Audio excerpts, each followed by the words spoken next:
To talk to you about your tour schedule because I find it Mhm. fascinating. But I went back and I listened to some of the one of the earlier episodes that we did together to refresh my mind, and it reminded me how funny and honest at the same time that you are funny and honest.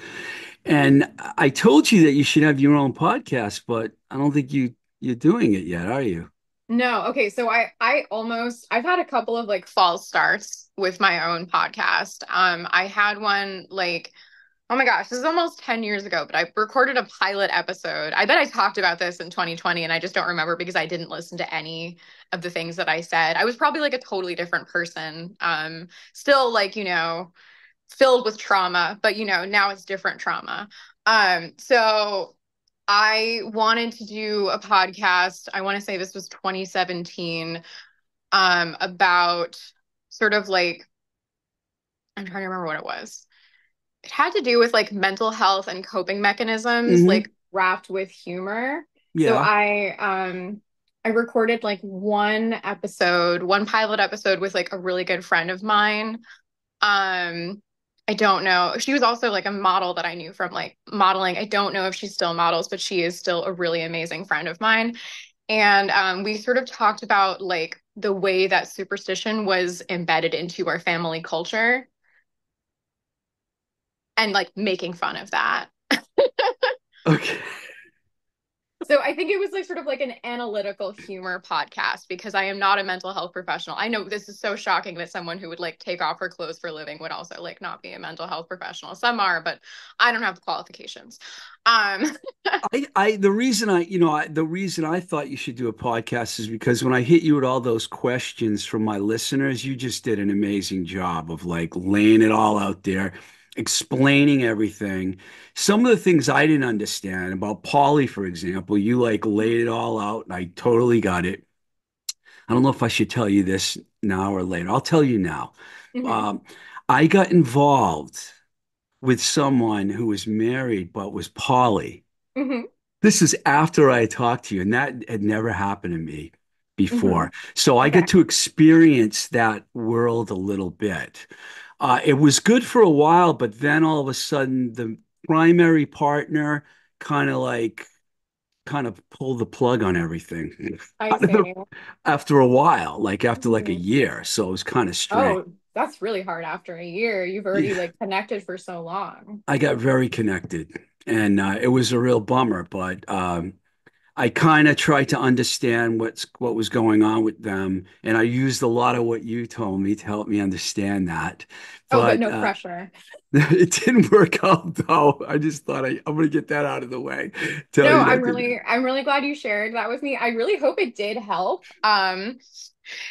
Uh, that's actually like very, very flattering. That means like a lot to me. I think like I had sort of thought about when I was like thinking about doing podcasts, doing something like in the same vein as like the Savage Love Cast, where like I would give advice like that.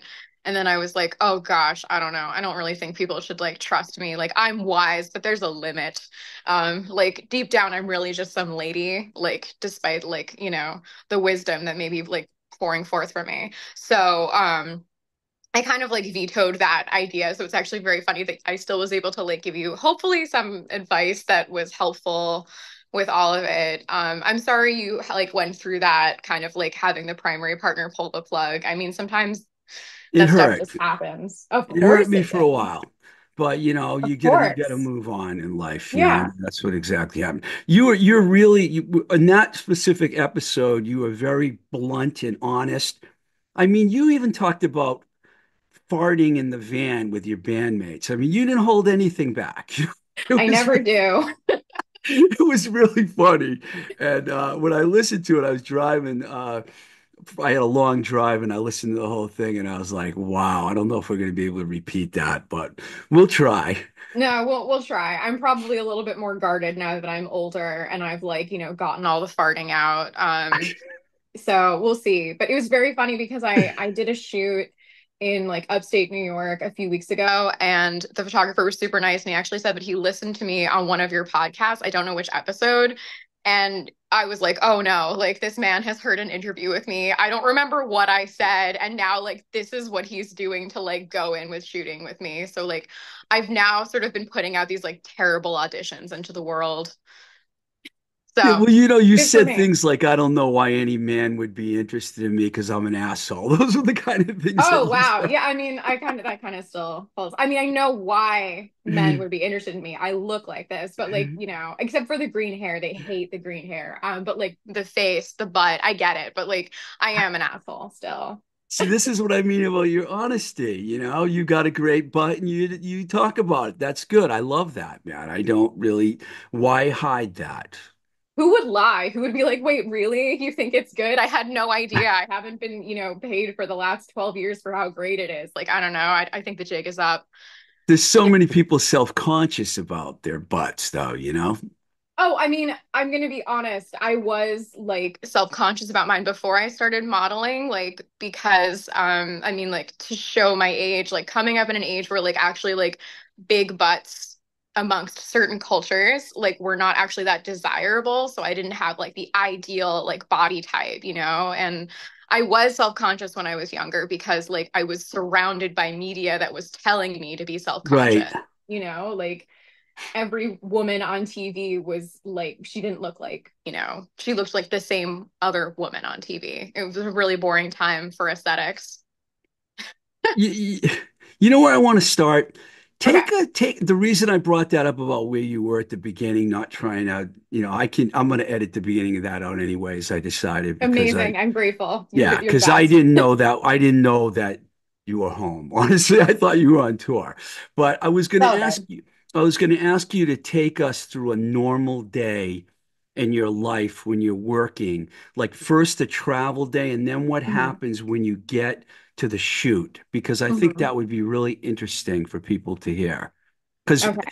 no one really understands unless they're part of the whole, I still call it alt model. I don't know if you Right. No, I refer to mean, I think yourself. that's close enough. I know I'm not a mainstream model. I have met some like mainstream models, and I'm like, oh my God, an agency does your work. So, not all of it, obviously. You have a booking agent. Wow, incredible. So Like, you don't have a booking agent. I have pretended to be my own booking agent before. I believe that.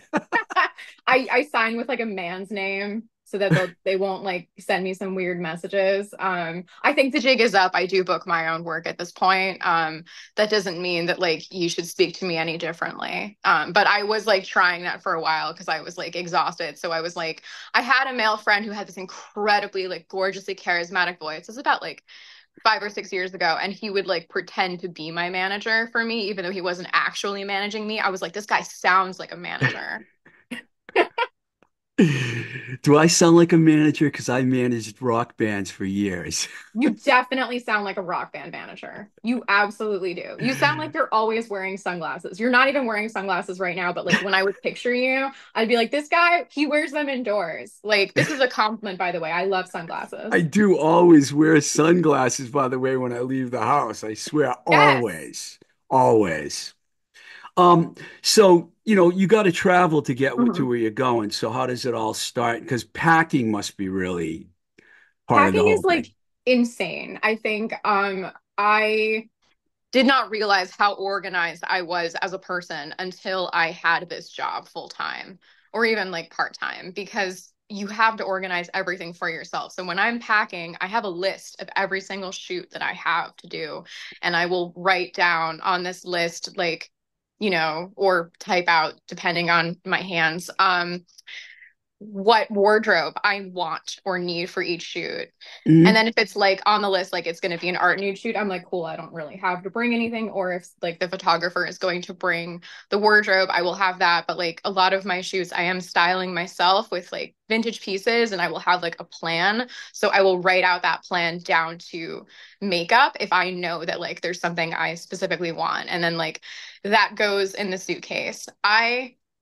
Another thing that like I think is pretty obvious from like my stats on Model Mayhem, I'm not very big, so I can't have a big suitcase. Like, I mean, I can, but like I look ridiculous because I'm only like 5'3". So my trips have begun to be You seem shorter for so my much taller than that. Wow. everyone thinks I'm because I'm very intimidating, like, and I have great posture, but I'm if you like really needed to know, like I'm not like industry standard tall. So there's actually like a lot of work that I've missed out on, but it also means like a normal suitcase or a normal vacuum cleaner are like they look ridiculous with me, or like I am like dwarfed by many things as like a relatively petite person. So like my folding skills are magnificent. Like I learned a lot from like Maria Kondo.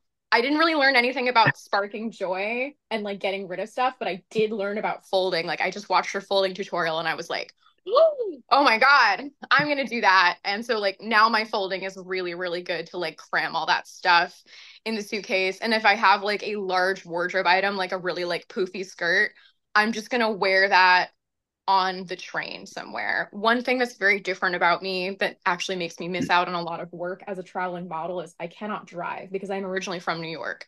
So I did not learn how to drive. Um, Wow. and so like my day is very different than like almost all of my colleagues and friends that have my job because they are driving from shoot to shoot. And I am a passenger princess. So I am bumming rides when it's a duo shoot with my friend that can drive. By the way, shout out to all of my model friends who have driven me to a shoot. I love you so much. You are the best.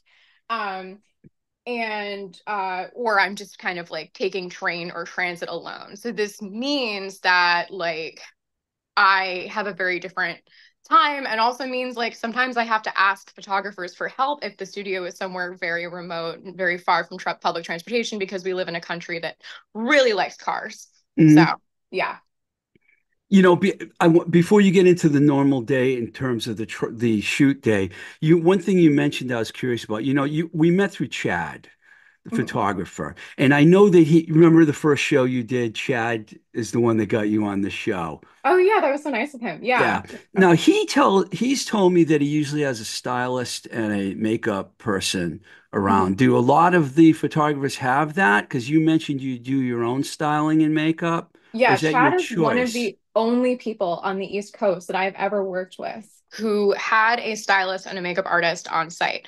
On the East Coast, mostly I am like for almost every shoot, I am doing my own makeup. On the West Coast, there are sometimes more frequently, I don't know why. I mean, like I'm welcome to it, makeup artists and stylists. Makeup artists, I think like some of them are incredible, and there is like a certain makeup artist in New York that I really like working with, and I've gotten Mhm. her in on shoots because I'm like, wow, her work is incredible. She can do more than what I can do. But that's kind of like a treat, like for the most part, I'm sort of on my own. So I'm like, having to get up like much earlier than the shoot. So when I'm asked to do a sunrise shoot, I'm like, cool, I'm gonna be up at like 3 in the morning, like taking curlers out of my hair and like trying to put on a face, but also like trying to depuff my face from being up at 3 in the morning, which is why I don't do as many sunrise shoots anymore. Um, Anybody who's doing a lot of those, I really respect you. You're very cool. Um, so yeah, it's very different. It's not I think it's obviously much more common for like if you have fashion work, a lot of fashion work, like you're going to have that like makeup artist and stylist on site. Unfortunately, what's happened to me is I've started to get very untrusting of makeup artists because I remember being in LA, and this was a few years ago. I had a makeup artist. She was stunning. And she kind of like did me dirty. Like I don't think she knew what to do with my features, and she sort of was like, "I'm really into orange lipstick lately," and she like put orange lipstick on me, and I was like, it's really not good on all of my skin. I've been doing this for a while. I kind of know like what flatters me and what doesn't. Mhm. Obviously, green hair flatters me. So like, but orange lipstick was not. I think at the time I had purple hair, and I was thinking like, what is going on? I never saw those pictures, and I think I know why. Um, which is kind of a bummer because like honestly, like everybody was so nice, and I was so excited when I showed up. I was like, I don't have to do my own makeup. This is amazing. And then I got there, and I was like, oh no. Do the photographers tell you like for example, we want to do a shoot with you and you're going to wear a cheerleader's outfit? Do they tell you things like that, or do you have to just bring a bunch of clothes, or how does that part of it work? It definitely depends. So when someone like reaches out to work with me, sometimes they will have a concept in mind. And I love, it's great if they have examples like visually of the concept, because if we're using a visual medium, I want to know sort of like what is inspiring you. So if you have a mood board, I love to see a mood board about like what kind of pictures you want to take for this concept. However, like not everybody needs to have that in mind. Some shoots are a little bit more improvisatory and some are like very, very planned. I can kind of do both. So sometimes I am approached with like a specific concept, although like I would definitely reject being a cheerleader unless this is a big if. I were like doing like a Jennifer's Body shoot where I could like I do an I don't homage. know why I said cheerleader, by the way. I It's was fine. just No, it's no problem. There's no shame. Um Other times I've like been reached out and someone wanted to hire me and they're like, yeah, just wear whatever. Like, or they'll be like, oh, bring something like diaphanous or bring something like kind of vintage. Like, it really depends. Everybody is different. So I sort of have to like roll with that. And sometimes I have to like, yeah, do my own styling because they're like, yeah, I trust you. Like, do your own thing. And in that case, I kind of feel like I should start charging like more like styling rates as well as because it's sort of like added on, to my work. Because it is additional planning and work versus someone kind of being like, hey, I've got this thing I want you to wear. Here it is. Asking for my like measurements and then doing that. is there a certain time limit that you have when you work with these photographers? Is it hourly? Is it Yeah, payment? I have like a rate structure. So Hmm. like I have a 2 hour minimum now because I used to not have a 2 hour minimum. And a lot of photographers would be like, well, can I book you for an hour? And then I found out that I was like running to several locations throughout the day for hour shoots. And it was sort of making me extremely exhausted. I think like so much of this work, every single model does this differently. Everyone that I speak to, like some of us like, can do like a ton of shoots per day and we'll do like, several 1 hour shoots. Some of us, are really good at like a full day rate. But like most of my shoots are 2 or 3 hours because that's usually how long it takes for a certain concept and like you can get that out and like I think I've tried doing hour shoots, and I think what happens is like it never really works because of like the fiddling with the light, or like there's always an amount of rushing. Yeah. As far as photographers go, is there a lot of communication with other models in regards to what photographers you should work with and which you should? I can't imagine that there haven't been any bad experiences with photographers. Or do you like vet them out so good that it never goes wrong? Um, I have to check references for every single person I work with. So like setting up for a shoot is a ton of time for me because if it's great if someone has worked with like a colleague of mine because I know someone who will be honest and answer me quickly. If I have a photographer reach out to me and I don't recognize anyone in their portfolio, I'm going to have to reach out to strangers. And that's okay, but it may take some time because they may not see my message or things like that. And there is also like, yeah, obviously we're always trying to protect each other. So if we've had a bad experience with someone, we're going to tell other models about it because we want to keep each other safe. If something bad has happened to me with someone, if someone was like rude to me or like disrespectful, I want to protect all of my friends and colleagues. They don't have to be my friends for me to want to protect them, like it's really hard to do this job. And like when you're much younger, you'll kind of like go with the flow a lot more just because you really want money and you want it fast and you think like, this is not so hard. I can do this, but your safety is really, really important and it can get you into really dangerous situations if you're not checking. And so this means that if someone who has never photographed anyone before reaches out to me, I usually turn them down. Mm, It doesn't have to be like someone can be a beginner, but I'm not comfortable being anyone's first shoot ever because there's absolutely like very little basis. Um, on rare occasions with that, because I want to be welcoming to all levels, I will ask like, well, can I bring someone with me? But that's also yeah. very difficult to arrange because like my schedule is so crazy. I don't really have the luxury of constantly having people who can just come with me to a photo shoot. Most people have other jobs. So this is really a last resort for me in terms of things. This also goes the other way in terms of if a photographer has been really nice and like really respectful and really kind to me, I also will recommend him or her, whatever, them to other models in the area if they're like, hey, I'll be like, oh my gosh, this person is great. Like, if this person happens to be hiring, I highly recommend, you work with them. So it kind of like, it will go like in all directions for sure. I just realized this is a great tutorial for future models and young models to like listen to what you're saying.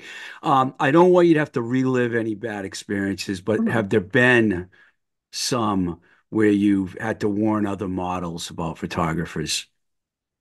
There have been some. It's kind of like I feel fortunate that like nothing very extreme has happened to me in a very long time. More things used to happen when I was younger Hmm. that are actually much harder to relive because I didn't have as much community to protect me. So even if I was still checking references, they weren't ever my friends or they weren't ever people I knew.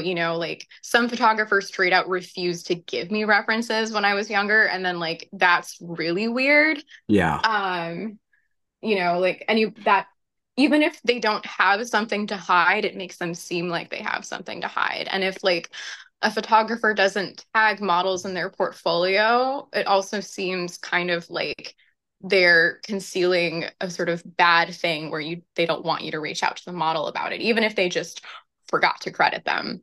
It can mean something. Now, I know you've been doing this for a while. You can say how long if you want, or you don't have to, but I know it's at least 4 years, probably At longer least than 4 years. I mean, that. I think it's about 11 or 12 years. I have to Wow. think about it. So it's been a long time. I also I started older than I think other models did. Like I think about that a lot where like when I meet a model that's 19, I'll be like, "Oh my gosh, like I wasn't even doing this when I was 19." I started in my early 20s. Do a lot of other models reach out to you for advice? Advice, occasionally not so much. I don't know. I think sometimes it's like very vague. I think a lot of models like might reach out. I mean, the things that models reach out to me for the most are references because like that's the thing I'm really going to give you is that Hmm. like even if you are a stranger and I haven't like met you before, if you want to know about someone I've worked with, like I'm going to give you a pretty thorough evaluation if you're considering working with them. Um, some of them like reach out for duos, which I'm picky about. I prefer to work with my friends.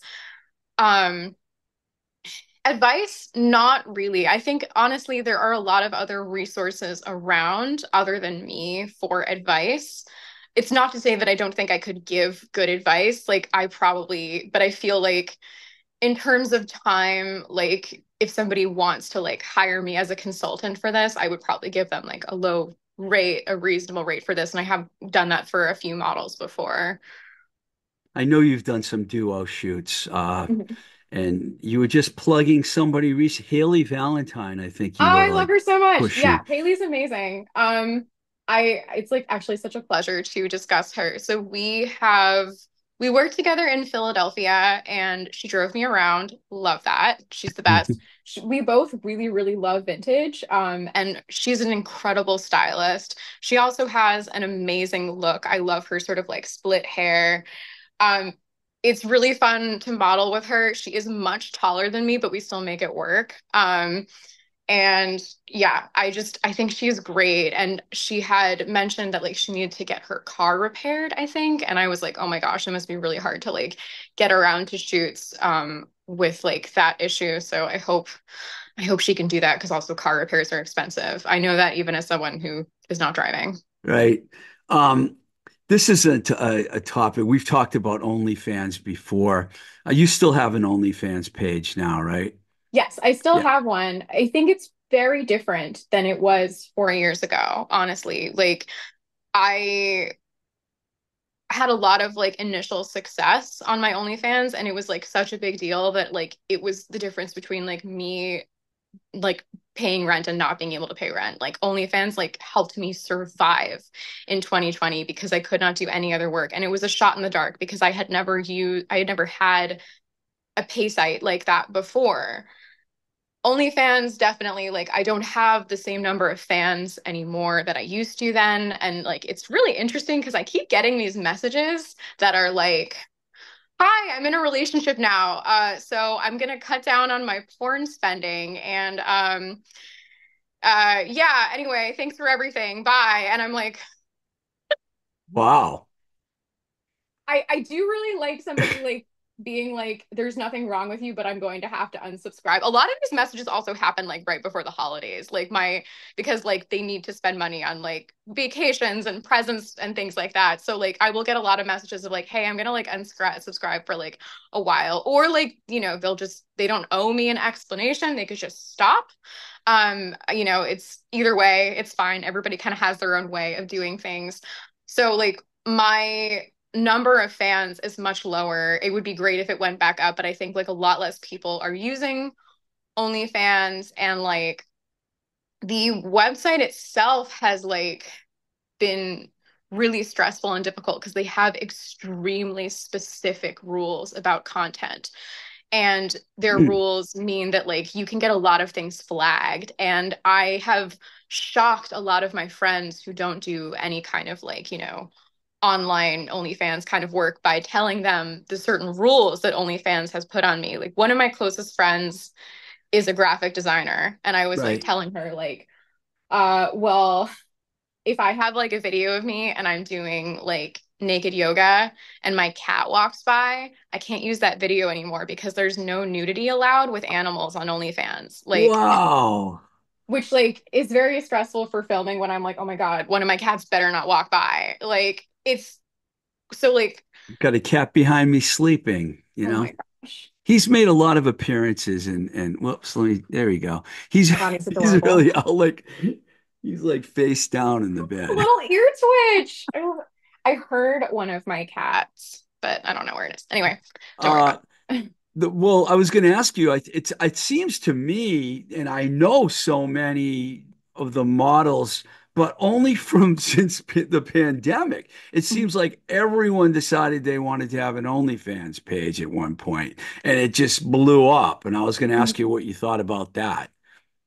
I mean, it's a lot of maintenance, and I think it was a ton of work, especially for me. And I think even now, when I have less subscribers, it's still a lot of work because it is still an income stream.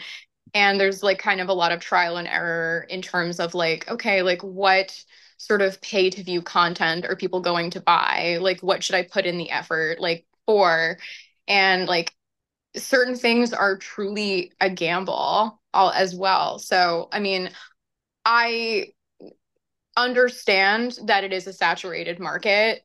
I also think that there's a lot of like distortion and lying about like how people perceive OnlyFans that like I couldn't possibly have enough time to get through. I mean, like that Disney Channel actress Bella Swan, she changed OnlyFans like completely. You can't because of her, you can't have like someone pay you more than like $200 per like video or transaction. So like she changed like all of these rules also because she was like deceptive about the content that she put out, and it really like made things very different. And I I think the thing that's hard to hear is when someone's like, "Oh God, like my job is so hard. I'm just gonna make an OnlyFans." And I'm like, "Okay, yeah, like go ahead, join this really, really saturated market. Like try to promote yourself, see how this goes. Have people send you really, really rude messages, if they subscribe to you at all. Like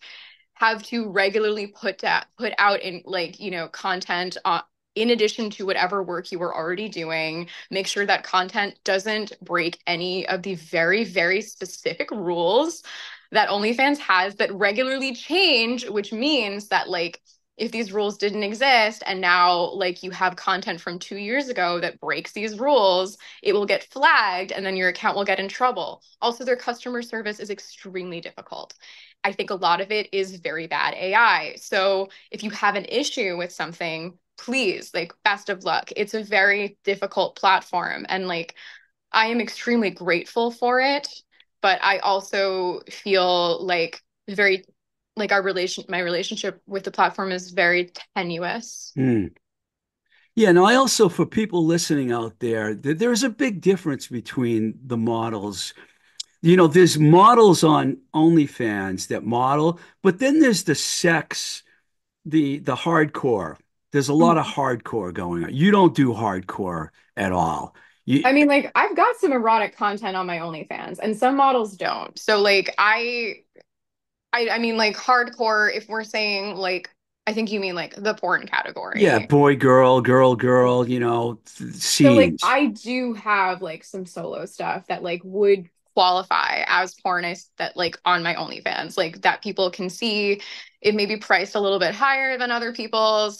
So like that exists, but I'm not a regular collaborator the way that some other OnlyFans people are. That's like just because I need to organize that, not because like I think there's anything wrong with any of it. But I think like yeah, it's interesting because like if you are a fetish content creator, you can have a lot of issues on OnlyFans because they have so many specifically strange rules about like content that like you really have to be if you're making like sexy or hardcore content, it's got to be quite vanilla for it to be on OnlyFans. So like if you're a model or like, a like adult content creator, like you can do it, but if you're into weird stuff, you really need another platform. And like, Well, or you just keep your weird stuff off that platform. yeah, well, I do have a friend that's into weird stuff, and she's not on OnlyFans anymore because she did pee videos. She was Yeah, into another thing that's peeing. not allowed on OnlyFans, like they have very specific rules about certain body fluid. Yeah, she would just do videos of her peeing in her backyard or wherever, Oh and then yeah, nudity outdoors is also not allowed on OnlyFans. So that's actually two rules that are being broken. wow, that's crazy. Yeah. Um, let's see. Do you do? There's a lot of requests for custom videos and things like that. Do you do custom, or do I you just? do custom videos. Um, I get like a decent amount of requests for them, and then usually like I do custom videos. It's very complicated, I think, because I've had some really bad experiences making customs, and I've also had some really good experiences. And customs were also something that like helped me survive in 2020 when I started my OnlyFans. So I wanted to kind of keep it going, but it's very difficult to schedule them with my touring schedule because I don't really want to be making custom content when I'm on the road. A lot of times, if I'm like staying with a friend, I feel very weird making content in their apartment, and it seems a little bit objectively rude. I mean, like, I'm sure some of my friends would be like, yeah, you can make content in my apartment, but like, it's not something I'm generally pursuing. So sometimes someone will be like, hey, I'd really like for you to make me a video. And I'll be like, here's the timeline for which you can have this video. You can either have it within the next 6 days or you can have it in a month. And that will sometimes make people drop off because they could find someone else who can make that faster. That's totally fine. I've also had some, people order content from me and be like wildly controlling to the point Hmm. where I was like, I don't even think this is worth like the large amount of money that Do you mean they give you a script or something like that, or what do I you mean, mean? a script can happen for custom content, but I had someone who really wanted me to have less pubic hair and wanted to mail me a very specific razor to use, not in the video, but before the video. And I was like, I I'm sorry, this is like way too much. I don't want to use your very fancy specific razor that you like. It Wow. was really, really I was so like weirded out by it. I think like being like, okay, I guess like the way I look is not to this person's standards, but they still want a custom from me. Maybe they should get a custom from someone who has like the downstairs situation they prefer.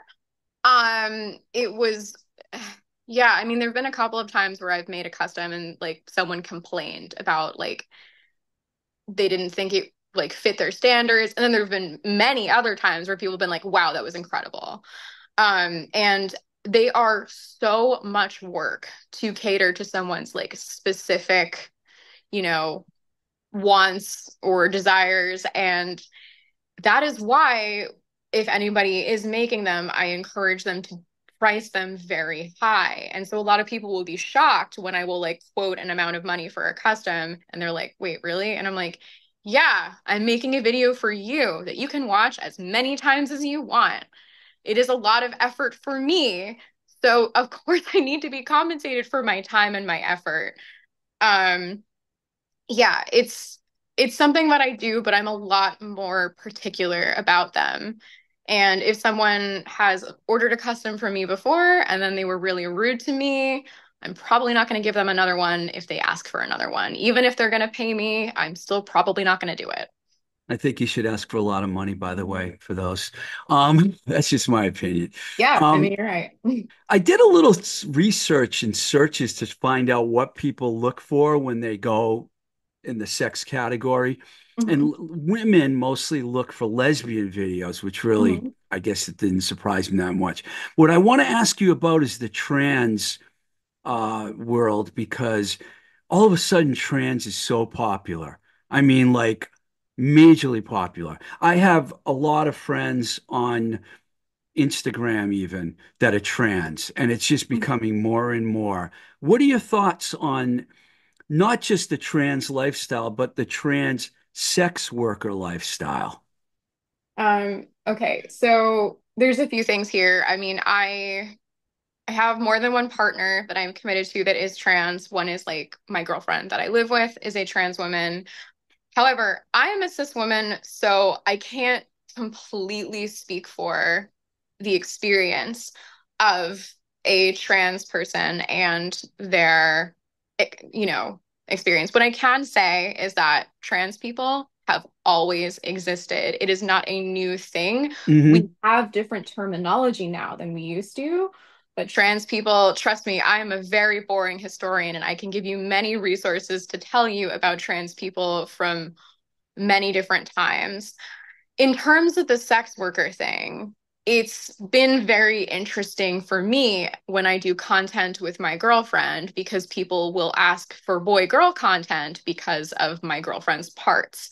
And this doesn't offend me, but it does confuse me because I will go, I don't have that. And then I'll be like, oh, you want to see me with someone who has these parts. Okay. You want to see, I get it. I get it. But like my brain, like sort of like the terminology of porn is kind of like not accommodating, I guess, because they just think like, BG, GG, which I also kind of like, I am very in favor of porn, but to call people boys and girls is really weird and gross to me, and I don't really like it. Sorry, I Um, used those terms earlier, and I apologize for that. Oh, I'm don't trying. worry about it. Like, I think it's just like I'm a woman, but like I'm not offended by you. I think like the general like obsession with youth in porn is its own kind of like cringy thing. And by the way, on OnlyFans, you can't even use the word young. Like, you Oh. can't, like, you just can't use like, these sort of like youth sexualizing words. I think um one thing that I was discussing with my girlfriend was the obsessive maintenance that exists with like keeping up an aesthetic, when like people have to look at you for your job. So like, I'm getting waxes and like I should be doing my nails regularly. I'm not, whoops. But like all these things really add up. And if you are someone who's not like high femme, you don't have to spend as much money on these things. Hmm. So if you are like a trans girl, you have these regular high femme things, and then you also have the expenses of more gender affirming things. So even if you are an extremely financially wealthy trans girl performer, you are putting a ton of your money into just maintenance. And this like can happen also for like a cis woman, but it is far more extreme. This is something that I read from Mama Hart, who is like a really gorgeous trans lady who is also a model and I think an adult performer. She was kind of like she wrote about this, and I was talking about it with my girlfriend, and I was like, she's 100% right. See, this is exactly why I think you should have your own podcast, because you explain things so perfectly. That's so And nice of you. yeah, I think the one thing that I was curious about is what you think about the popularity I know, I believe me, I've known trans people for a long time. I've been in Yeah, the no, music you business. definitely are like, I remember when Lou Reed had a trans Yeah, girlfriend. yeah. Like, Oh, yeah. I mean, plus, I've been in the music business. I yeah, mean, I started exactly. working with gay people at a very young age. Okay, so I understood the whole. And since then, things have changed so much. But I'm all for all of it. By the way, I Oh, of think it's course. I mean, we fantastic. wouldn't be talking if you weren't. I Yeah, mean, I I know that, of course. like I don't know what anyone, I don't care what people think, but I am interested in trans women myself. I find them very interesting. Why Yeah. do you think so many other people do, and they've become such a popular item where if you look at a search now, a lot of men are looking for trans women on these sites? So I think one thing that does make me extremely protective of my girlfriend is like I see how much trans women are fetishized and not sort of like treated like people, but sort of treated like these tokens. And I understand like from a very young age, we are indoctrinated with a gender binary that is incorrect. We are like told like boys have penises, girls have vaginas, and it's like not true. There are intersex people, there's an entire spectrum of gender, and like your genitals do not determine your gender at all or who you are. They just happen to be your genitals. And I think in terms of like straight men who are really interested in trans women, it makes a lot of sense to me because a lot of like cis men are excited about their dick and they're like, oh my gosh, I like women and I like dicks. So I understand why that would like draw men to like a cis straight men to a trans woman. And I also understand that like that doesn't make them gay. That's still a woman that you're attracted to. Yeah, You're still I a straight agree. guy. I think I've been, again, like I have to say this many times, like very protective of my like friends and also particularly my girlfriend because like when I came out as like, being publicly like with a trans woman, I got a lot of really invasive questions about us together. I was complaining about this to a couple of model friends where like when I was like, yeah, like here's my girlfriend. And they were like, does she use her penis for sex? And I'm like, whoa, whoa, whoa, you should not ask people about their genitals like that. That's actually super rude. Like, I know like my girlfriend is very beautiful, but like please leave her alone. Thank you. I think in terms of like the popularity, some of this is like the controversy that exists. And some of this is sort of like the public safety that is exists, like the internet of like going on TikTok when you're young and you think like, oh my gosh, like I may not be straight of some kind. Let me find other people like now that exists. So you can see more people like you and you can be out a little bit easier than you could be even when I was younger. So, and I think like that's amazing. Yeah, And I think like that's why it seems so popular because we are given like platforms like you can find like, other queer people online, like me, a queer person online, like maybe somebody will see me and be like, "Oh my God, like I can I can do that." Like it's because, before like if you don't see that, you just kind of like are alone and you're like, "I think I'm weird. Why am I weird?" And I think like yeah, in terms of like the interest in trans people, one is unfortunately like driven by the controversy of politicians who hate them, which is super upsetting and stressful. And the other part is like, just like the visibility of like, seeing people out there living, as they want to be and like not actually having to hide as much as they used to. So there's like kind of these two extremes that are at play that are bringing this to visibility and like to light. I think like one thing is that like I see my girlfriend get asked like a ton of questions and like at a certain point she's kind of like, look, like I'm just like a person. Like I like to cook and play video games, like I am so much more than my experience. And I think like that's really it is like that's just like one part of her. And this is just like one part of like, a trans person is that they're trans. Like they also probably have an entire personality that is just like their interests and their joys and their passions. And like, we don't need to kind of ask them a million questions that are super invasive about their identity and their gender process. Like, it's probably just better to like ask them what kind of snacks they like. Yeah, people, I mean, I think some people think they put costumes on in the morning before they leave the house, but I've worked and known trans people, and if you look like a woman, you're a woman in my, as far as I'm Yeah. Or concerned. if If you that's feel like you're, I mean, that's the other thing where like passing as a trans person is like very specific and like kind of you don't owe anybody to kind of like pass. Like, my girlfriend is a butch woman, like she has short hair, she wears menswear, but she's still a girl, like, and we've had butch cis women all around us for years. You can also yeah. have a butch trans woman. Like, it's Do all you over. do you avoid states in this country when you go on tour that have these crazy rules now, like Florida, where they're trying to push all the trans people back in the closet? I mean, do you try to avoid that? Is that an issue for you?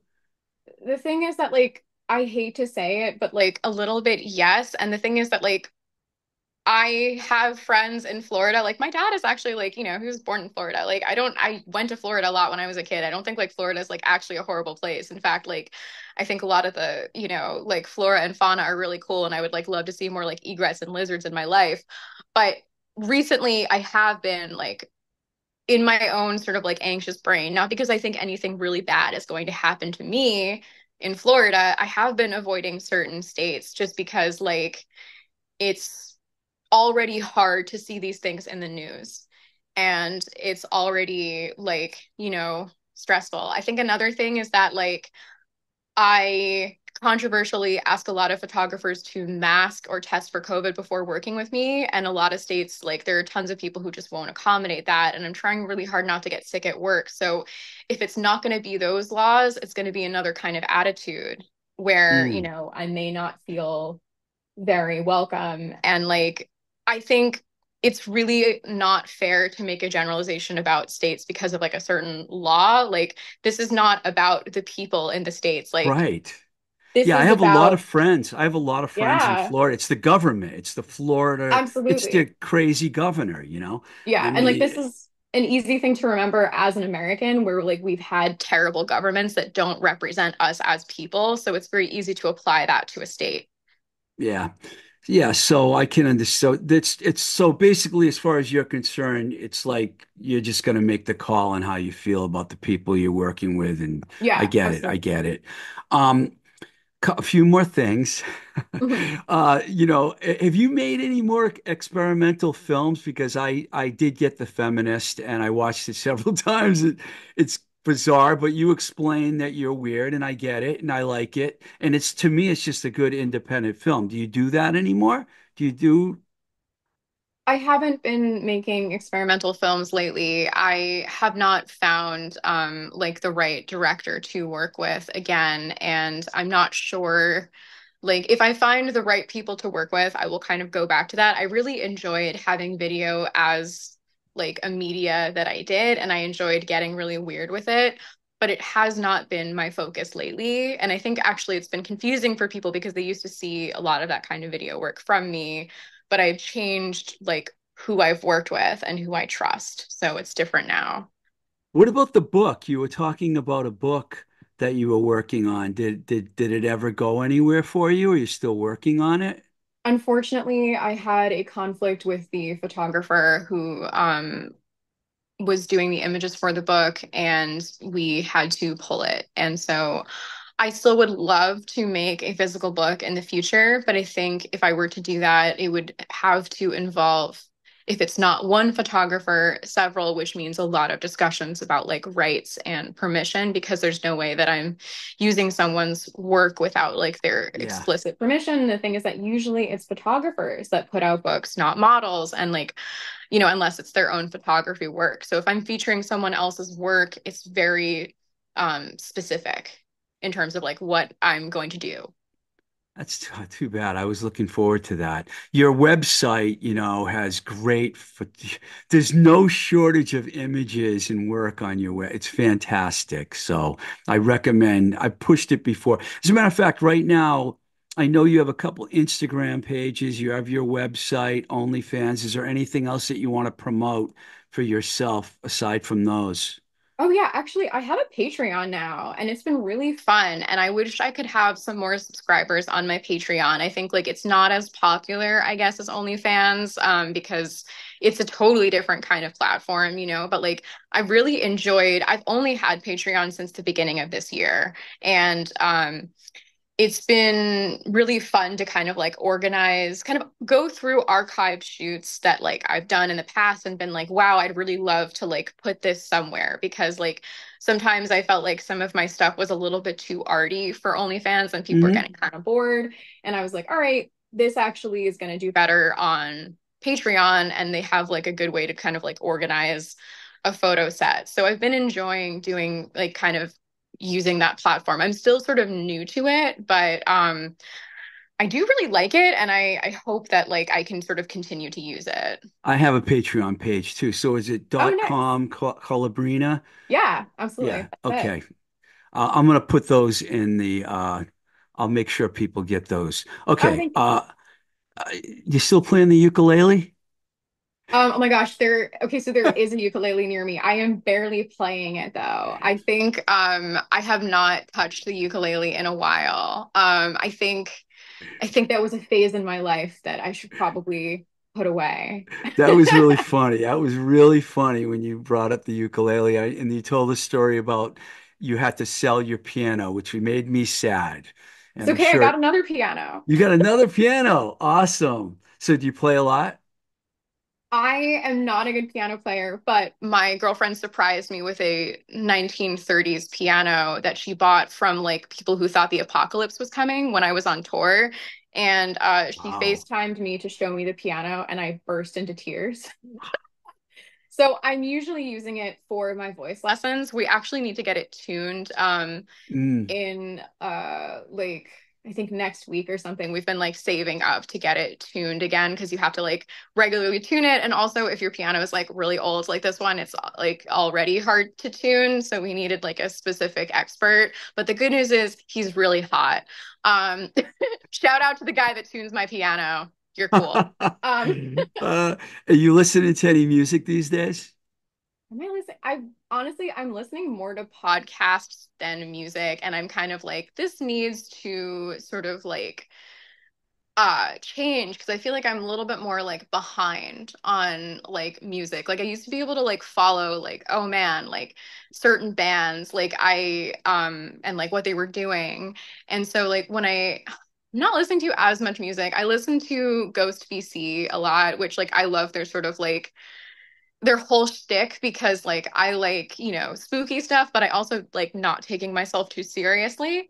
And that's really fun. I've also been listening to my friend Sarah. Sarah and the Safe Word is her band. I've been listening to her. I saw her play in Sarah and the Safe Word? yeah, yeah, that's my That's a friend. great name. Oh yeah, it's a great name. Her band is amazing and she actually has like a new song coming out like really soon. I think it's September 12th. I'm very excited for that. So I've been listening to her stuff and her band stuff. Um, and then like other than that, I kind of have just been like putting on random like sort of like new wave like kind of goth music from like the 80s that I was like kind of into. This sort of like been like an on and off phase for me. I used to listen to like a ton of metal all the time, which is great. And like I kind of want to like, but I haven't been doing that as much lately. It's kind of been like a little bit more quieter stuff or like classical music, like 19th century common practice music, like Poiret and like, so I'm sort of all over the place. Nothing wrong with that. Yeah, of course. I'm all over the place. I listen to a lot of jazz lately. I started getting into a lot of Ooh, jazz, Charlie there's so Parker, much good Coltrane. jazz. Yeah. Yeah. It puts me in a really good mood because it's like Mhm. good, it's like background music for your life, when you're doing Oh stuff yeah. and yeah. Yeah. No, jazz is awesome. I like a lot of like older jazz. There's just like, I don't know, I think like when I was younger and I was learning music, I was so intimidated by jazz because it breaks all those classical rules and like syncopation like is so cool, but it also scared me, I think, like to play it, but like listening to it is great, I think. Hey, thanks a lot for coming back on. I really appreciate it, and I loved having you before. And you just tell it like it is, and I can appreciate that. 100%. But good luck out there. Thank you so much. It's been a pleasure. Thank you for everything. All right. How was that? It was really fun. Thank you. That was super fun. Good. Whoops, I'm still recording, but sorry about that. No, it's chill.